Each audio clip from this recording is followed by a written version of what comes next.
Continuing our list of things that we need to make sure are present in our scientific design would be that the studies are repeatable and that they are also ethical.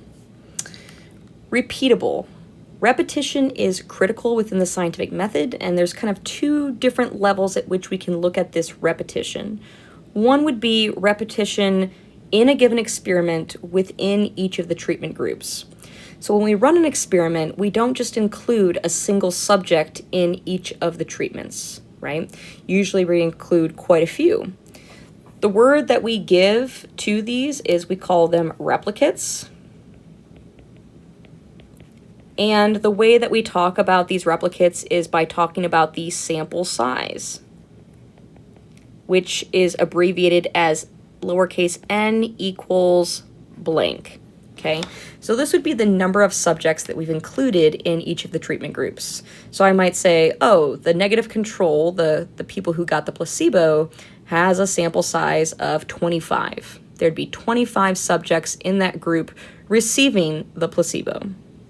Okay, so 25, we'll say mice receiving the placebo. That would be an example of replication within that treatment group. So in terms of why, well, I kind of like this image over here to the right as maybe one of the best memes I could think of in terms of the importance of sample size. I want you to imagine that you are looking to buy an item offline, maybe Amazon, okay? When you're trying to buy something online, you're relying pretty heavily on reviews from other people since you can't see the physical object in person. So let's say that you come across an object and we'll say that their prices are identical. So you're looking for something and you see one example that is $50 and another one that is $50. So they both cost the exact same. Money's not a factor. One of them has a 5-star rating, which is the highest you can get. And the other one has 4.6 stars. But you notice that the sample size is different. This one has been reviewed by 19 people. This one has been reviewed by 2,280 people. And in this case, the one with the lower number of stars actually comes across usually as being a bit more appealing. Why? Well, it's probably because you feel more confident that that 4.6 stars is going to reflect how you will feel about the product, right? Maybe in the other case, it got 5 stars, but with only 19 people, maybe having been reviewed so few times, only very happy people have come to review the object and not the people who are unsatisfied. Maybe they haven't had it for a very long period of time, and in time, it'll come to light that as people have the product for longer, they're not so happy with it long term. So when we have a larger sample size, we have an increase in the confidence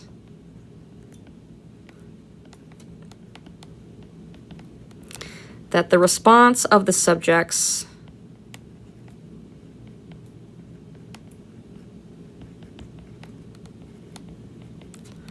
will closely match the population. So essentially, we feel more confident in whatever response we get from the subjects. When we've tested a lot of subjects, we feel better about the fact that if we were to test more, we would get similar responses. And when there's only a few subjects that we're testing, and we're less confident that they truly reflect our larger pool of individuals. We also want to have repetition of the study as a whole, done at another time with other subjects, and often even run by other experimenters. So for example, we're going to rerun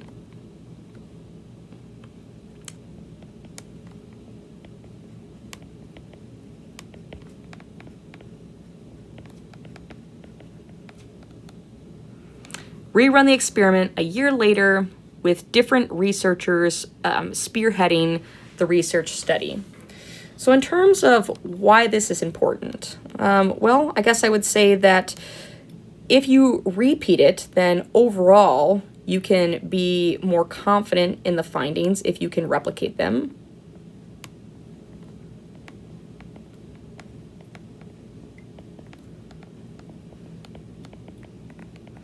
right? It's always possible that you had a fluke, right?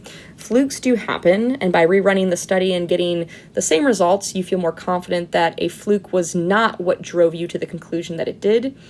Another kind of built-in benefit here, and this isn't ultimately why we do it, but just an additional benefit is that it will help identify fraud.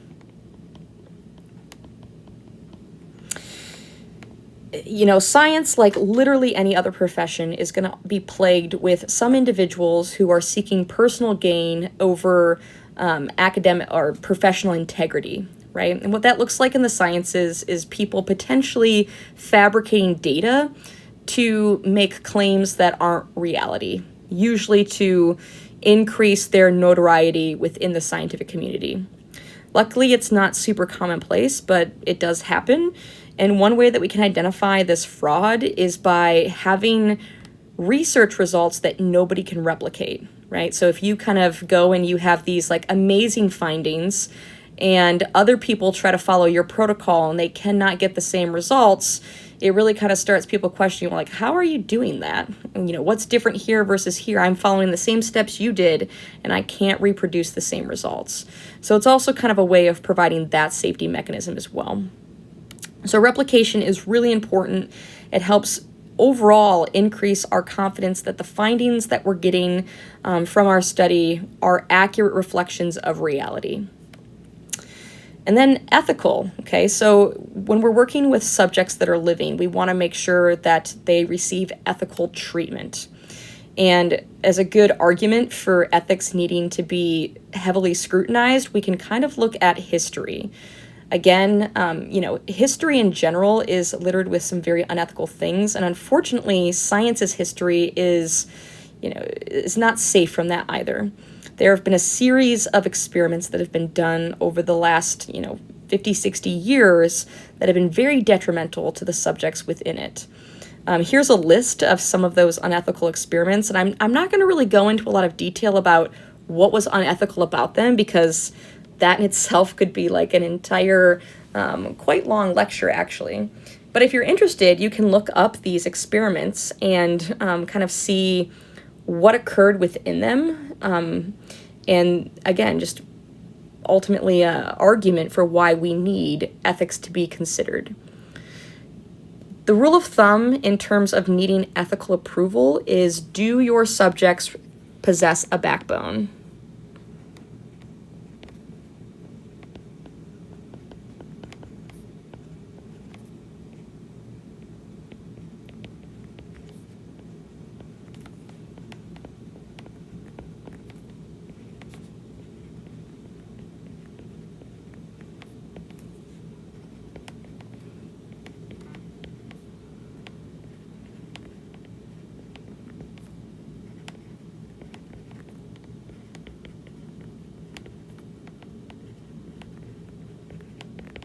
So if your subjects that you're using in your study are living organisms, which in biology they typically are, and they have a backbone, then you're going to need approval from one of two boards.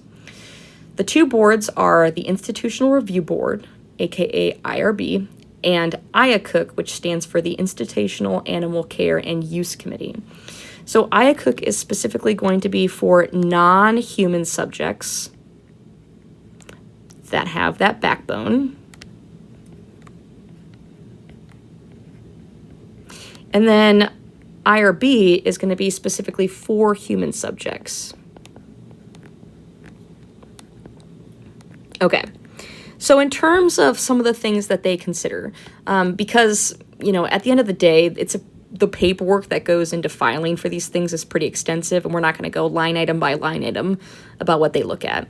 But we can talk about some of the big overarching things that are a concern within the ethical treatment. There are more restrictions, as you can imagine, with humans than there are for non-human subjects. So let's start with the less stringent non-human subjects. They're going to really make sure that they are treated humanely.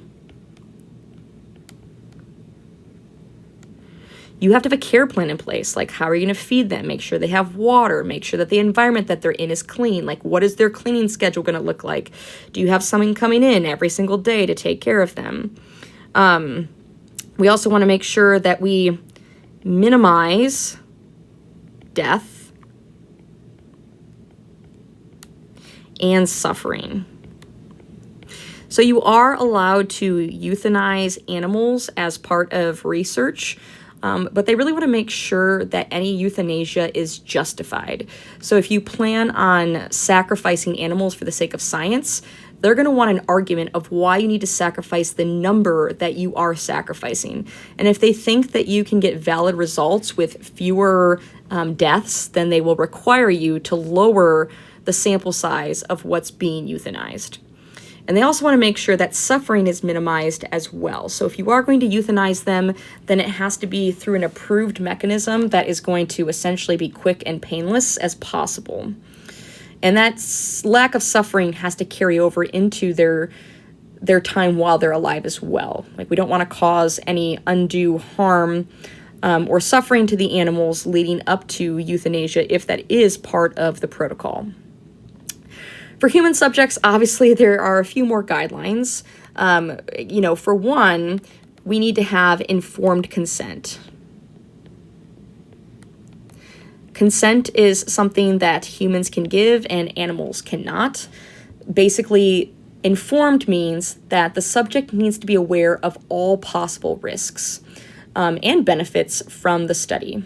And then they need to be able to still give their consent, and it needs to be free consent. So they cannot be coerced or bribed or pressured into partaking in the study in any way.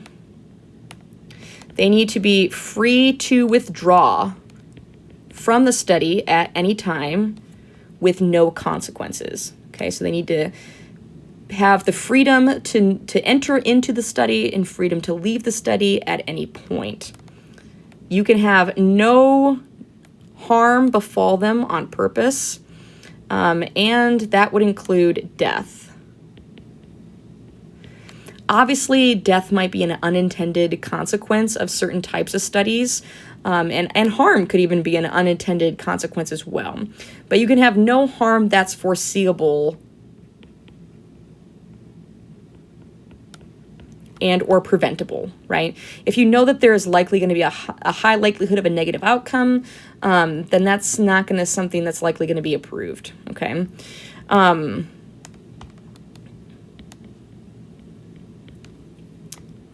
There needs to be equal benefit / harm across subject demographics. So what I mean by that is it would be considered to be unfair to bring marginalized populations into your study where there might be risk of negative side effects. For instance, historically, research has sometimes been done on poor populations. Maybe they were incentivized with money to join the study, even though the study might have had some very negative-looking consequences or negative side effects that were possible. And then the medications or treatments that were approved through those studies maybe then were only available to people with financial means. So it's like putting undue burden on a poor population for the benefit of a wealthy population.